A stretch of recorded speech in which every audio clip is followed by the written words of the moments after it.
Welcome to Preparing for AI, the AI podcast for everybody, with your hosts Jimmy Rhodes and me, Matt Cartwright. We explore the human and social impacts of AI, looking at the impact on jobs, AI and sustainability, and most importantly, the urgent need for safe development of AI, governance and alignment. I've stood here before inside the pouring rain, with the world turning circles round my brain.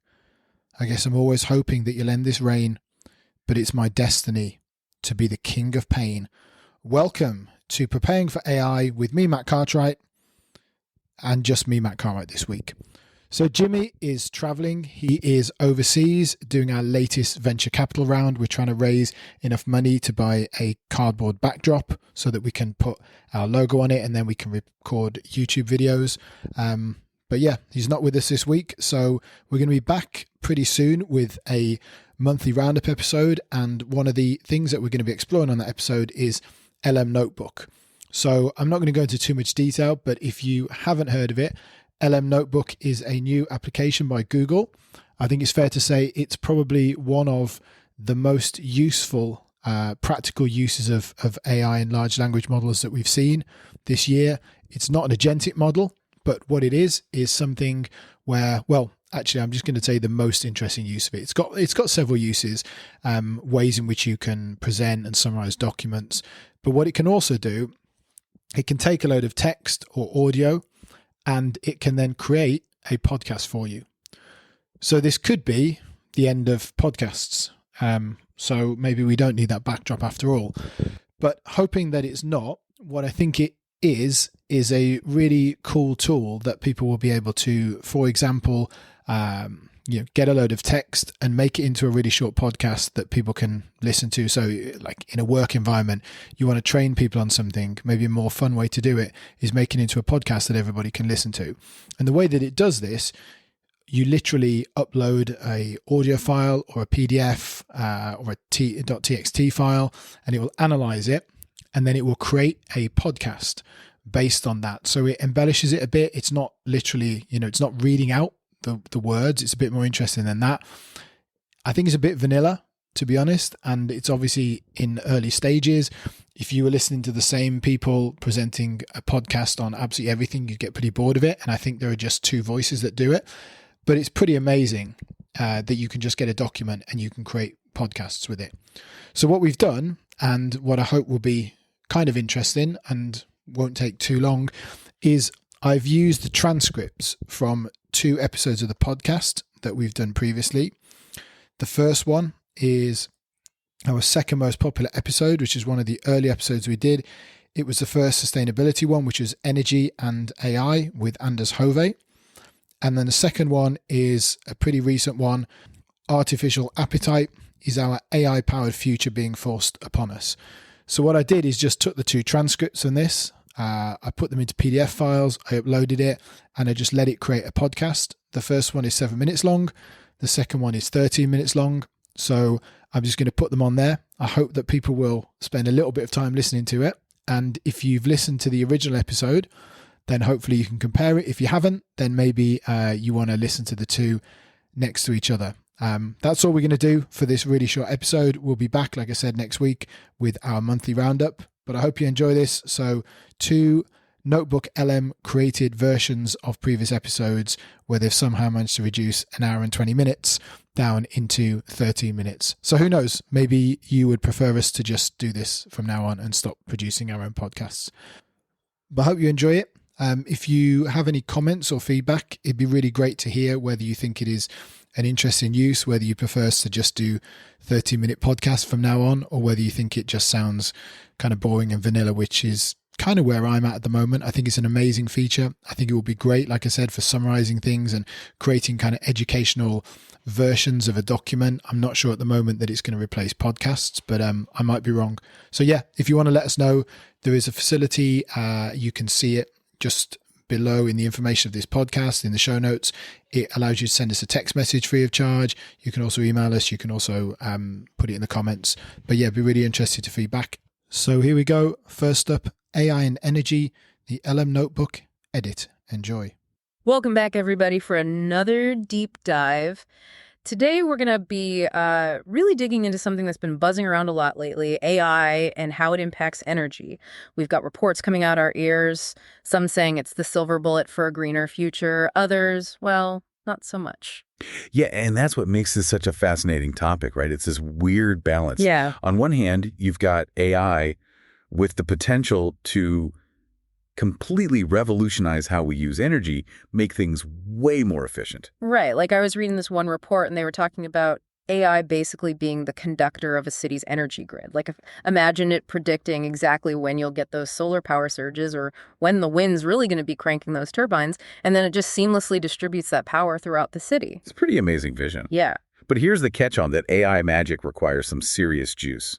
We're talking massive data centers. And those things, well, they aren't exactly known for being energy sippers. So how much are we talking about here? Because one report mentioned data centers already consume something like 2% of the entire world's electricity. That's like, what, the entire airline industry? It is. And get this, some experts are predicting that number could jump by like 5 times within the next decade. That's a mind-boggling amount of energy, enough to power, what, millions and millions of homes? Okay, so this isn't just a few extra lights being left on. This is some serious power consumption. And here's where it gets even trickier, because you've got all these tech companies saying they're powering their AI with 100% renewable energy. Right, and that's fantastic, except it's not always as simple as it sounds. Yeah, what's the deal with that? Lay it on us. So have you ever heard of these things called renewable energy certificates? Vaguely. It's like a company can buy them to say they're using green energy, even if they're not, right? Basically, they're like carbon offsets for energy. Yeah. You could be running your data centers on fossil fuels during peak demand, but still technically claim to be 100% renewable because you're investing in wind energy somewhere else. So it's kind of a loophole. In a way, yeah. It can definitely encourage renewable energy development overall, but it doesn't necessarily mean those data centers are actually running on green energy, especially if the local grid is still heavily reliant on fossil fuels. So then how do we know what's really green and what's, well, greenwashing? We saw some interesting insights from a researcher named Anders Hove, who's a senior research fellow over at the Oxford Institute for Energy Studies. Right. Anders has been studying the energy sector for over 20 years, and he's been looking specifically at how policies can be used to push us toward a more sustainable energy future. And he's been paying very close attention to all this AI development and what it means for our energy grids. So we've got these renewable energy certificates, which it turns out aren't always as straightforward as they seem. What's Anders' take on how we can actually make sure this whole AI boom doesn't end up frying the planet? Well, he says it's not just about switching to renewables. It's about being much smarter about how we use the energy we have. And guess what? AI could actually play a big role in that. So AI could be the solution to its own problem. Exactly. For example, AI is already being used to fine-tune cooling systems in data centers, making them way more efficient. And some researchers are even looking at using AI to design more energy-efficient hardware. So AI could actually help make itself more sustainable. That's pretty wild. But what about those certificates? Any ideas on how to make those actually effective? Anders suggests a system with, like, total transparency. Companies would have to prove they're using renewable energy in real time to match their actual consumption, not just buying a bunch of certificates at the end of the year to offset their fossil fuel use. So no more claiming to be powered by the sun when you're actually sucking juice off the coal-powered grid at night. Exactly. Makes sense. But even if we solve the energy consumption thing, there's still the whole environmental impact, right? I remember one report mentioned how much water data centers use just for cooling and stuff. Oh, absolutely. We're talking massive amounts of water, which can be a huge problem, especially in places that are already struggling with water shortages. So it's like solving one problem just creates another. And this is why Anders stresses that we need to be thinking about the entire life cycle of AI, from start to finish. Where are we building these data centers? What's powering them? And where are they getting their water? Are they designed to minimize their environmental impact? We need to be asking these questions. It's like we need to look beyond the cool algorithms and consider the real-world resources that go into making all this AI stuff work. And what about the human side of things? There's been a lot of talk about AI taking jobs. Right, and that's something else Anders has looked at closely. He's particularly interested in how China, which is really leading the charge on both AI and renewable energy, is dealing with these potential job losses. It seems like China is always one step ahead when it comes to making these big technological leaps. They are, and one thing Anders pointed out is their focus on retraining programs. They're really trying to prepare their workforce for the jobs of the future, whatever those jobs might be. So instead of being afraid of AI taking jobs, they're trying to make sure people have the skills to thrive in this new landscape. Exactly. And Anders emphasizes how important it is for governments, industry leaders, and educators to all be working together, anticipating these changes and making sure people have the support and training they need. Because it shouldn't be about leaving people behind. It should be about making sure everyone benefits from these advancements. But even with training, it seems like there's this fear factor, right? This idea of robots taking over, even if it's not happening tomorrow. That fear of the unknown is a powerful thing. Throughout history, we've seen how new technologies can make people anxious. Anders argues that we need to be upfront about this, have open and honest conversations about AI, and help people understand what it really means for the future of work. So we need to replace fear with knowledge, give people the tools to adapt, and hopefully even get excited about the possibilities. So we've covered a ton of ground here, from renewable energy certificates to the potential impact of AI on jobs. What are some key takeaways our listeners should keep in mind? I think the most important thing is to remember that this AI revolution isn't just something happening to us.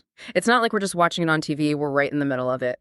Everything we do, the choices we make, they all factor into how AI develops and how it impacts our energy systems, our planet, you name it. And that's exactly why it's so crucial to, look beyond the hype. AI isn't inherently good or bad for the environment. It's all about how we decide to use it, how we power it, and what we prioritize. So where do we even start? It just seems like such a massive, complicated issue. What can any of us really do as individuals? Well, just by being here, listening to this, you're already taking a step in the right direction. You're getting informed, becoming aware of the potential problems, but also the incredible opportunities. And that awareness can absolutely translate into action. Like what? Give us some practical tips. Well, start with your own life. What companies are you supporting? Are they putting sustainability front and center when it comes to their AI development? Think about the stuff you buy. Do you know how much energy goes into making those devices, where they come from, or what happens to them when you're done with them? These are all questions worth asking. It's like that whole vote with your wallet idea, right? Exactly. You have more power than you realize. But it goes beyond just buying stuff. Talk to people about this. Share what you're learning. Get those conversations going. The more we talk about AI and its implications, the better chance we have of shaping a future where this technology benefits everyone. So it's about being informed, getting involved in the conversation, and not being afraid to speak up. We can ask the tough questions, make conscious choices, and even challenge the status quo when necessary. Exactly. And if you really want to make waves, get involved in shaping policy. There are some fantastic organizations out there pushing for responsible AI development. And don't underestimate the power of contacting your representatives, letting them know these issues matter to you. Because this isn't some distant future we're talking about, this is now. The decisions we make today will have a ripple effect for years to come. But it's not all doom and gloom, right? Not at all. We have this incredible opportunity to create a future where AI and sustainability aren't at odds with each other, but working together. A future where we can have the technological advancements without sacrificing our planet in the process. That's definitely a future worth striving for. Absolutely. Well, this has been a fascinating and slightly mind-bending journey into the world of AI and its energy needs. A big thanks to you for joining us on this deep dive. We'll keep digging into these critical topics, so be sure to subscribe and stay tuned. Until next time, keep those questions coming, and most importantly, stay curious. Well, I hope you are staying curious, because next up we have our second and final episode. So here's the LM Notebook edit of Artificial Appetite. Is our AI-powered future being forced upon us? Enjoy. Hey, everyone, and welcome back.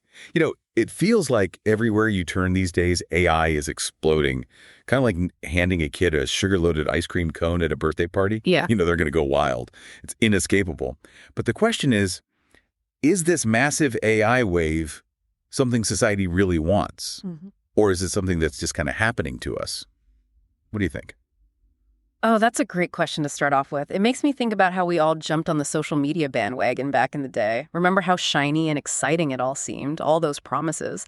But now, it feels like we're stuck in this never-ending loop of perfectly curated snapshots, and it's honestly a little overwhelming. Makes you wonder, are we in control of where AI is taking us, or are we just along for the ride, strapped in and holding on for dear life? You hit the nail on the head. And I know you, our listeners, are all about diving deep into these complex topics to really understand what's going on, what the implications might be. So in today's deep dive, we're going to explore the impact AI is having on society, on us, with a focus on how much agency we've actually got in how it's adopted and how it's influencing our lives. Right. So we'll be analyzing what the experts are saying, examining some of these groundbreaking developments. But first, let's start with a couple of pretty interesting things that have been happening in the AI world lately. You've heard of ChatGPT, right? Well, OpenAI, the company behind ChatGPT, they just released this preview version of their latest model. It's called ChatGPT-01, and the talk is all about its thinking process. Oh, yeah. I read something about that. It actually pauses before spitting out an answer, almost as if it's actually, thinking about the question. I don't know. It's a little creepy, to be honest. It is, yeah, a little bit. So what's actually happening is when you ask ChatGPT-01 a complicated question, it can take a while, sometimes up to 30 seconds to respond. The assumption is that it's using something called a chain of thought prompting method. So it generates a first draft answer and then goes back and refines it over and over. The really interesting thing is that this has resulted in a significant performance jump compared to earlier models. Yeah, no, that's seriously impressive. But I guess the real question is, what does this mean practically? What can this new model actually do? Yeah, we're potentially talking about PhD-level research capabilities. There are reports that ChatGPT-01 was able to reproduce, get this, a year's worth of a physicist's black hole research code in just an hour using only 6 prompts. No way. You're kidding. That's insane. Does this mean they finally cracked the code? Like we finally achieved artificial general intelligence? Are we there yet? Well, it's definitely reignited the AGI debate. But we need to remember that true AGI, well, that's still a long way off. But it does raise a very important question, doesn't it? What happens when or if we get there? And maybe even more importantly, are we ready for it? You know what? This whole thing is giving me serious, be careful what you wish for vibes, especially with all these rumors floating around about OpenAI's next model, Orion. They say it's going to be even more powerful. And it's not just OpenAI that's making moves in the AI space. Google just released something called Notebook LM, which basically allows users to interact with their Google Drive documents using AI. So you could upload a bunch of files, some links, stuff like that, and actually have a conversation with the AI about the content. So kind of like those custom GPTs that have been popping up, but way more user-friendly. Yeah, exactly. It seems that Google is focusing on making AI more accessible, putting these incredibly powerful tools into the hands of everyday users. But going back to your earlier point about whether we want AI or not, I mean, this whole move fast and break things philosophy that seems so common in the tech world, well, it feels a little risky when we're talking about something as potentially transformative as AI, doesn't it? It's like we're racing towards the finish line, blindfolded, absolutely no clue what we're going to hit along the way. Think about it like this. Our ancestors, right? They used to spend all day outside in the sun, and now look at us, trapped in these offices, lit by flickering fluorescent lights, slowly morphing into these like vitamin D deficient office goblins. Exactly. Our bodies were made to absorb vitamin D from sunlight, but our lifestyles changed so rapidly that we haven't really caught up. So imagine that on a societal level with AI. We're bombarded by all this new AI stuff every day, new platforms and tools. It's overwhelming, and our understanding of what it's doing, of its long-term impact, well, it's lagging behind, to say the least. Yeah, and let's face it, we can't talk about the impact of AI without mentioning jobs. Because one thing's for sure, AI can automate a lot of what we do, especially white-collar jobs. Look at what Microsoft is doing with Copilot, integrating it right into Office. And sure, it makes things easier, more efficient, but at what cost? Are we at the point where we're sacrificing meaningful work for efficiency? It really makes you think about what we value, doesn't it? Because sure, convenience and productivity are great, but sometimes the most rewarding experiences come from disconnecting, from embracing those messy, inefficient, beautiful things that make us human. You know what it's like? It's like when you leave your phone at home. At first, it's kind of freaky, like you've lost a limb or something, but then there's this amazing sense of freedom. It makes you realize just how tethered we are to these devices, to this constant barrage of notifications and information. It's exhausting. It is, and it all comes back to the fact that we often undervalue inefficiency and human imperfection. We're so obsessed with productivity and optimization, making everything faster and smoother, but sometimes the most rewarding experiences, they're the ones that take time. They unfold slowly, organically, with all their flaws and imperfections. I'm doing a jigsaw puzzle.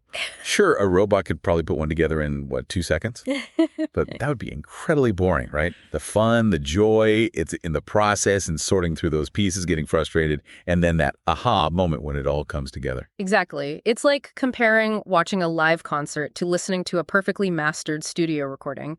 The live version, it might have a wrong note or a missed drum beat, but that raw energy, that human connection, that element of surprise, that's where the magic is. It really is. Yeah. And, this whole AI thing, this whole human experience, it really gets you thinking, doesn't it? Because it's not just about what AI can do, but about how it changes us, how we relate to ourselves and each other, and even how it impacts our beliefs. Which, speaking of beliefs, brings us to another fascinating and potentially sensitive part of this discussion: AI and religion. It really does make you think. It's such a huge topic. I mean, the rise of AI is definitely forcing people to do some soul searching, don't you think? It challenges those core beliefs about creation, about consciousness, about what it even means to be human. It really does. I mean, think about it. If we're able to create something as sophisticated, as complex as AI, well, what does that say about the whole, creation thing? Does it challenge this idea of a divine creator? It's a mind bender. Absolutely. And it's a question that's been rattling around in the minds of theologians and philosophers. Some of them argue that maybe AI could be seen as just another expression of human creativity, that it kind of reflects the image of a creator. But then again, there's this whole other side that believes that because AI can learn and evolve seemingly independently, well, that challenges this idea that there's some kind of fixed, unchangeable order to things. And it's not just creation, is it? Because then you've got the whole idea of AI achieving consciousness. It's like opening Pandora's box. If a machine can think and feel and believe, well, does it have a soul? I mean, where does that leave us humans? Do we still have this sense of being unique, of being special? I'm not so sure. It's the million-dollar question, isn't it? What does it mean to be conscious, to be sentient? Is it something that's unique to humans, to us? Or could it, emerge in other forms, even ones that we create? These are such deep questions. They really are. Yeah. Huge questions, existential even. And then it makes you wonder, do we even have a say in this? Can we or should we even try to control where AI is headed? Well, that's the crux of it, isn't it? I mean, if you look back throughout history, every single time there's been a major technological advance, there's always been some kind of pushback. The printing press, the internet, and now AI. It's the same story, different chapter. Yeah, remember when we joked about that AI Amish movement? But seriously, is it a losing battle? Or is there a way to harness this incredible potential of AI while also, setting some boundaries? That's the thing, isn't it? It doesn't have to be all or nothing. Maybe it's more about finding some kind of middle ground, finding that balance. What if we could use AI in really positive ways, like in healthcare and education, but, with some really carefully thought out ethical guidelines and regulations in place? Right, like AI could be used to help doctors diagnose diseases earlier and more accurately, but with strict rules about bias and patient privacy, that kind of thing. Exactly. We need to use the power of AI, at the same time, safeguard the things that make us human, our creativity, our empathy, our ability to really connect with each other on a deeper level. Those are the things that make us special. Totally. It's about making sure that, in the end, AI serves humanity, not the other way around. Yeah. And, that actually brings up another really important aspect of this that we need to talk about, this whole idea that AI could actually widen the gap between the haves and have-nots. It's true. If we're not incredibly careful, AI has the potential to make that digital divide even worse. It could create a world where only a select few actually benefit from this technology. It's like a bad science fiction movie, Yeah. A world where a technologically advanced elite rules over everyone else. Yeah, and the thing is, it's not that far-fetched. We're already seeing how algorithms can be biased, how they can perpetuate discrimination, often in ways that are really subtle and insidious even. It's a real problem. Now, what can we do about it? I mean, are we really supposed to just sit here and watch as AI reshapes the world according to, the whims of tech giants and venture capitalists? I'd rather not. We're not powerless. Awareness is key. The first step is to really understand AI, what it can and cannot do, the good, the bad, and the ugly. The more we know, the better equipped we'll be to have those important conversations and make informed decisions about how we want AI to fit into our lives. So it's not about saying no to AI, but more about, approaching it with open eyes, asking those hard-hitting questions, demanding transparency, and making those in charge accountable. We have a right to know what's going on. Exactly. We're still in these early stages of development, which means we have this incredible opportunity to shape the direction this technology takes, to steer it in a way that benefits everyone, not just a select few. It's a critical moment in time. Absolutely. It's about deciding what kind of future we want to create and then rolling up our sleeves and doing the work to make it happen. But, at the same time, we can't forget that AI, as important as it is just one piece of a much larger puzzle. You got it. It's about never losing sight of what truly matters. Our relationships, our communities, our connection to the natural world, all that good stuff, that's what gives our lives meaning, purpose, and those are the things that we need to fight for, to protect and nurture, especially as technology keeps moving at this breakneck speed. You said it. It's so easy to get caught up in all the excitement, the fear, all the noise around AI, right? But ultimately, we have to remember that technology is a tool, nothing more, nothing less. It's up to us to decide how we're going to use it, how much we let it into our lives. What do you think? Absolutely. It's crucial to remember that we have agency. We're not just helpless bystanders in this technological revolution that's happening all around us. We have the power and the responsibility to shape the future of AI, to ensure it aligns with our values, our aspirations for a better tomorrow. It's all up for grabs still. This deep dive has definitely given me a lot to think about, that's for sure. AI isn't some distant, futuristic fantasy anymore. It's here now, and it's evolving at an incredible pace, and it's already changing everything. Right. And I think what we need to be asking ourselves is not whether AI is good or bad, wanted or unwanted, but how we navigate this new reality we find ourselves in, How do you harness AI's power for good, for the benefit of everyone, while also mitigating the very real risks that are out there? It's about striking that balance between human ingenuity, that spark, and technological innovation.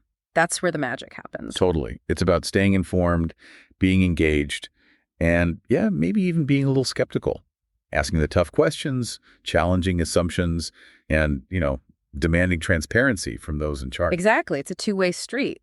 And through it all, never forget our humanity, our capacity for compassion, for connection, for empathy. Those are the qualities that will ultimately guide us through this technological revolution that will help us create a future where both humanity and AI, they can thrive together. It's been a fascinating conversation, like always, although I have a feeling we've only just scratched the surface of what is a really complex and rapidly evolving topic. We've only just begun. And I think the most important thing is that we keep this conversation going, not just here, but in our own lives, in our communities, everywhere. It's a global conversation that needs to be had. You got it. So to all our listeners out there, stay curious, stay informed, stay engaged. The future of AI, well, it's still being written, and you, all of you, have a role to play in shaping that story. What will you write? Don't forget, the future isn't something that just happens to us. We create the future, all of us, together. That's it for this deep dive into AI and its impact on society. We hope you found it insightful, thought-provoking, maybe even a little inspiring. It's time to get involved. Until next time, keep exploring, keep asking those big questions, and never, ever stop imagining what's possible. That's the end of the episode, everybody. Enjoy our song, Smooth AI.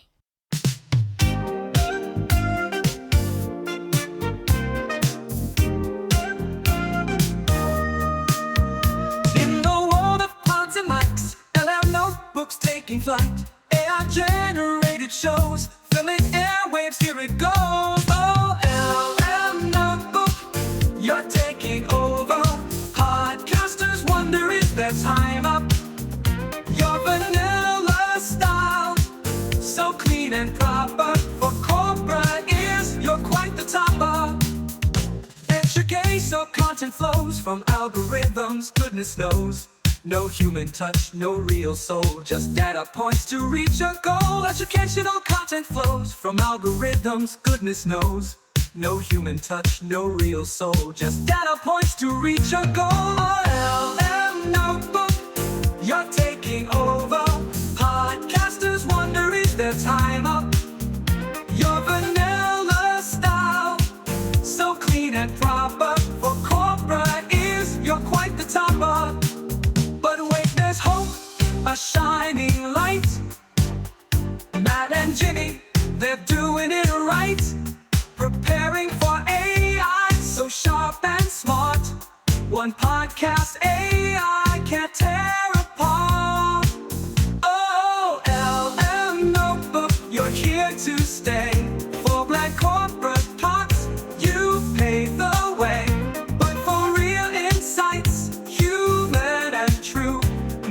and Jimmy show will see us through.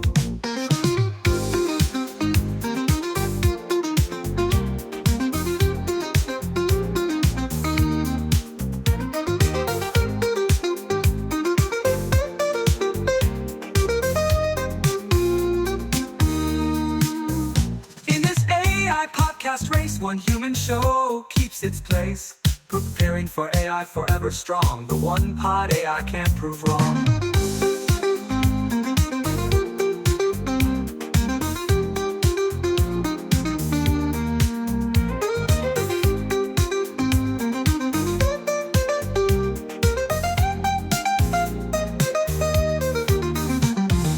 LM Notebook, you're taking over. Podcasters wonder, is their time up? Your vanilla style, so clean and proper. For corporate ears, you're quite the topper. LM Notebook, you're taking over. Podcasters wonder, is their time up? Your vanilla style, so clean and proper. For corporate ears, you're quite the topper. But wait, there's hope, a shining light. Matt and Jimmy, they're doing it right. Preparing for AI, so sharp and smart. One podcast AI can't tear apart. Final, oh wait, there's hope, a shining light. Matt and Jimmy, they're doing it right. Preparing for AI, so sharp and smart. One podcast AI can't tear apart. In this AI podcast race, one human show keeps its place, preparing for AI forever strong, the one pod AI can't prove wrong.